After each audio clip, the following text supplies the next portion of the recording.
สรุปแล้วทิศทางในต่อหน้าแม่นต้องสร้างการหันเปลี่ยนอยู่ประเทศเฮาจากการเป็นหม้อไฟให้แก่กำไรของต่างประเทศมาเป็นเศรษฐกิจที่มีอุตสาหกรรมเข้มแข็งด้วยพลังงานของตนเองตามมติของพรรคเกี่ยวกับเศรษฐกิจเอกราชเป็นเจ้าตนเองโดยเจรจาหนี้สินนำใส่พลังงานเพื่อสร้างอุตสาหกรรมภายในสร้างความหลากหลายทั้งด้านการผลิตพลังงานหรือว่า Energy Mix สร้างโครงการลงทุนด้านพลังงานที่แบ่งปันผลประโยชน์อย่างเป็นธรรมและทบทวนปรับปรุงยุทธศาสตร์การพัฒนาพลังงานของประเทศเฮาขึ้นใหม่ถ้าปฏิบัติทิศทางและมาตรการเหล่านี้ได้อย่างมีประสิทธิผล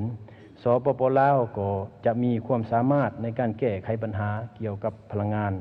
จะสามารถสร้างเศรษฐกิจที่เข้มแข็งบนพื้นฐานมีแขนงพลังงานเป็นแห่งขับเคลื่อนที่สำคัญในการพัฒนาประเทศชาติในอนาคตคุ้มครองของนักลงทุนต่างประเทศตามสัญญาที่ตกลงกันไว้ระยะยาวเฮ็ดให้เกิดการเสียเอกราชทั้งด้านการบริหารจัดการด้านพลังงานรัฐบาลบ่สามารถบริหารและสนองพลังงานภายในและคุ้มครองรายรับเงินตราได้ตามต้องการสรุปแล้วในระยะผ่านมานี้พวกเราสามารถนำใช้ทรัพยากรนำเพื่อสร้างแหล่งพลังงานและพัฒนาแขนงพลังงานไฟฟ้าให้เติบใหญ่ขยายตัวและประกอบส่วนพัฒนาเศรษฐกิจสังคมในหลายด้านแต่ปัญหาที่สร้างขึ้นก็กลายเป็นภาระอันใหญ่หลวงที่พวกเราต้องได้มีความรับผิดชอบร่วมกันแก้ไขในปัจจุบัน 3. ทิศทางและมาตรการแก้ไขปัญหาและพัฒนาแขนงพลังงานในต่อหน้าเพื่อแก้ไขข้อข้องข้างที่ผ่านมาและพัฒนาแขนงพลังงานให้เข้มแข็งและยืนยงทางรับประกันให้ประเทศชาติและประชาชนได้รับผลประโยชน์หลายขึ้นกระทรวงอุตสาหกรรมและการค้าเสนอ8ทิศทางและมาตรการดังนี้ 1. ค้นคว้าและเจรจาสัญญากับผู้พัฒนาโครงการทางด้านพลังงานที่ประเทศเฮาเสียเปรียบหลายในระยะผ่านมาโดยเฉพาะแม่นการเสนอปรับโครงสร้างหนี้ยึดระยะชำระหนี้และลดดอกเบี้ยเสนอปรับปรุงสัญญาเพื่อให้รัฐบาลสามารถแบ่งปันรายได้จากการขายไฟฟ้าเพิ่มขึ้นถึงว่าการเสนอดังกล่าวนี้ผ่านมาพวกเฮาก็ได้มีความพยายามแล้วแต่ถึงอย่างไรก็ตามกระทรวงก็สิสืบต่อเพิ่มความพยายามเติมในปัญหาดังกล่าว 2. ให้บุรมสิทธิ์แก่การสนองพลังงานเพื่อการสมใส่และพัฒนาอุตสาหกรรมภายในประเทศโดยเพิ่มสัดส่วนการสงวนพลังงานในโครงการสร้างใหม่ให้ได้อย่างน้อย 20-30% ในราคาถูกกว่าการส่งออกเพื่อกระตุ้นการลงทุนพัฒนาอุตสาหกรรมสร้างนิคมอุตสาหกรรมบ่ใกล้จากแหล่งผลิตไฟฟ้าเพื่อลดพรต้นทุนจากการสร้างสายส่งจำกัดการส่งออกวัตถุดิบเพื่อส่งเสริมการพัฒนาอุตสาหกรรมปรุงแต่งแห่ธาตุและกสิกรรมเพื่อนำใส่พลังงานที่ผลิตได้ภายใน 3. พัฒนาพลังงานทางเลือกเพื่อลดพรการพึ่งพาพลังงานนำหลายเกินไปเพื่อสร้างความมั่นคงด้านพลังงานโดยส่งเสริมการพัฒนาพลังงานแสงตะเวนและพลังงานลมให้หลายขึ้นโดยนำใส่พื้นที่เปล่าวางที่มีทาแห้งด้านแดดและลมเส้นเขตหนาอ่างเก็บน้ำเขตภูเขามีลมสร้างนโยบายพิเศษส่งเสริมการลงทุนและพัฒนาระบบเก็บไฟจากไฟฟ้าแสงตะเวนและลม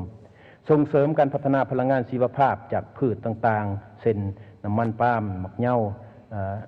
หมักน้ำมันอ้อยและสิ่งเศษเหลือจากพืชและสัตว์ร่วมมือกับต่างประเทศเพื่อพัฒนาพลังงานไฮโดรเจนและพลังงานนิวเคลียร์โดยถอดถอนบทเรียนอันเจ็บปวดจากการพัฒนาพลังงานน้ำในระยะผ่านมา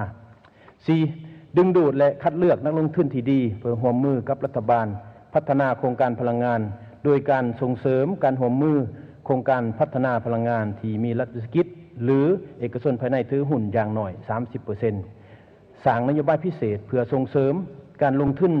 ผลิตพลังงานสนองให้แก่อุตสาหกรรมภายในโดยเฉพาะอุตสาหกรรมปรุงแต่งแบบระบบตองโซ่การผลิต 5. อำนวยความสะดวกสุขอยู่และช่วยเหลือเล็งพัฒนาโครงการพลังงานที่ได้ศึกษาหรือให้สัมปทานแล้วแต่ยังบ่ทันมีความคืบหน้าช้าโดยการลดพรขั้นตอนความยุ่งยากและสร้างเงื่อนไขที่อำนวยให้บรรดาโครงการที่รัฐบาลได้อนุมัติให้ดำเนินไปตามแผนหรือไวขึ้น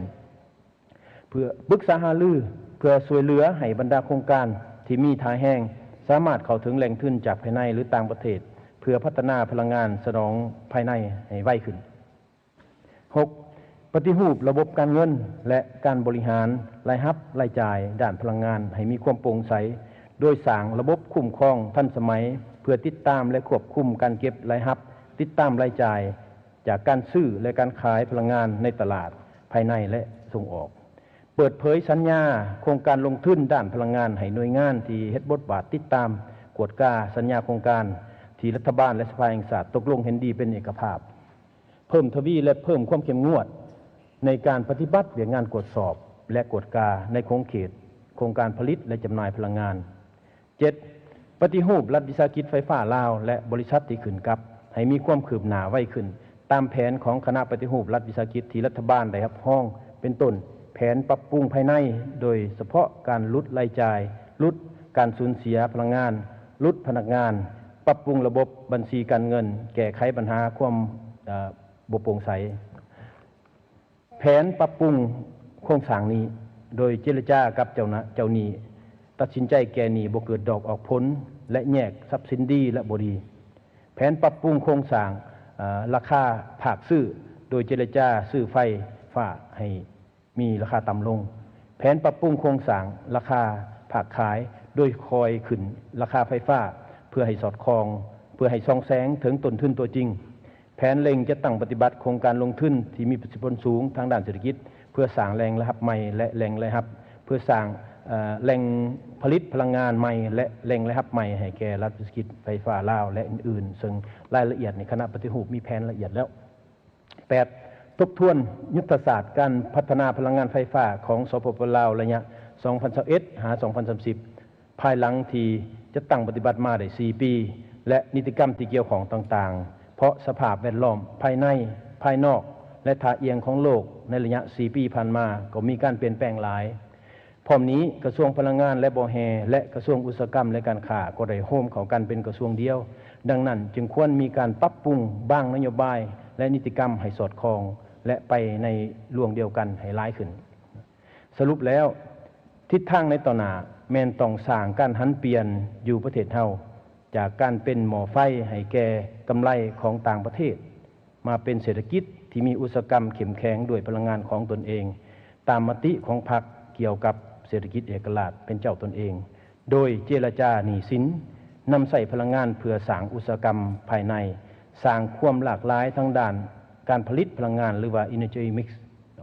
สร้างโครงการลงทุนด้านพลังงานที่แบ่งปันผลประโยชน์อย่างเป็นธรรมและทบทวนปรับปรุงยุทธศาสตร์การพัฒนาพลังงานของประเทศเฮาขึ้นใหม่ถ้าปฏิบัติทิศทางและมาตรการเหล่านี้ได้อย่างมีประสิทธิผลสปป.ลาวก็จะมีความสามารถในการแก้ไขปัญหาเกี่ยวกับพลังงานจะสามารถสร้างเศรษฐกิจที่เข้มแข็งบนพื้นฐานมีแขนงพลังงานเป็นแห่งขับเคลื่อนที่สำคัญในการพัฒนาประเทศชาติในอนาคตทั้งหมดนี้แม่นทิศทางแม่นนโยบายและมาตรการที่กระทรวงอุตสาหกรรมและการค้าได้ค้นคว้าและนำเสนอให้สมาชิกสภาแห่งชาติเพื่อมีคำเห็นแลกเปลี่ยนและชี้นำขอขอบใจ